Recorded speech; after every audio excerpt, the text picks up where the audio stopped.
Презентация новой республиканской общественной организации «Абхазское народное движение» прошла в узком кругу с соблюдением необходимых мер предосторожности в связи с ухудшением эпидемиологической обстановки в республике. Количество участников презентации было ограничено. Районные представители Высшего совета движения выступали по видеосвязи.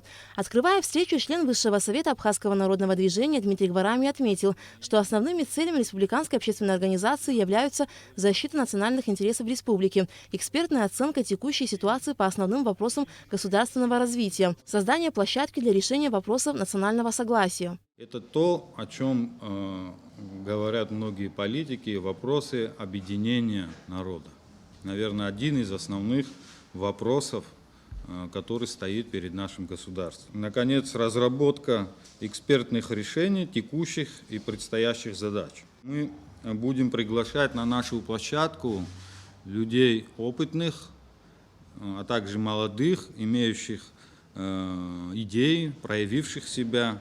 Считаем крайне важным эффективно использовать данное нам время для подготовки качественного рывка в развитии государства. Возглавил республиканскую общественную организацию «Абхазское народное движение» экс-кандидат в президенты Адгур Ардзинба. В ходе презентации движения он рассказал, что еще после президентских выборов сообщил о намерении продолжить политическую деятельность. Но прежде он и его команда решили дать время новой власти приступить к работе. Как сказал Адгур Ардзинба, после ряда консультаций с общественными и ветеранскими организациями, некоторыми депутатами Народного собрания, представителями общественности и научной интеллигенции, у них возникла идея о создании нового движения. Я с сожалением об этом скажу, что мы до сегодняшнего дня не видим от новой власти никаких программ, никакого четкого, ясного видения действий в текущей критической ситуации, в среднесрочной, в долгосрочной перспективе.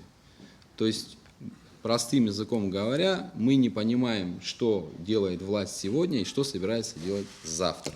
А в текущей ситуации, когда у нас из-за эпидемии ситуация усложняется каждый день, это умножает наши страхи и опасения. Наше желание, чтобы на базе нашего движения, когда мы говорим «наше», оно не привязано к каким-то отдельным персоналиям. Это площадка, где будет создана экспертная платформа, где будут рождаться конкретные идеи. Будет не только критика, а реальные предложения и конструктивные, взвешенные предложения, потому что здесь нет людей со стороны.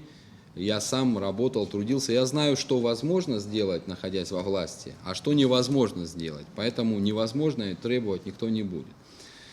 И, конечно, будут региональные у нас отделения, где наши региональные отделения будут вовлекать в себя и депутатов местных представительных органов. Полное будет взаимодействие с местными органами власти, где нужно помочь, будем помогать, где надо подсказать, будем подсказывать, где надо будет настоятельно рекомендовать, настоятельно будем рекомендовать. В ходе презентации также отмечалось, что работа Абхазского народного движения будет нацелена на общественную и гуманитарную деятельность. Главный вопрос на сегодняшний день, который волнует участников движения – эпидемиологическая ситуация в стране в связи с пандемией коронавируса. В ближайшие дни Абхазское народное движение намерено созвать экспертов для разработки конкретных шагов по борьбе с коронавирусом. Как заявили члены новой организации, их движение оппозиционное. Однако свою работу они планируют выстраивать в тесном конструктивном взаимодействии со всеми заинтересованными в сотрудничестве гражданами, независимо от их политических пристрастий. Алика Трапш, Тимур Гугохи, Абхазское телевидение.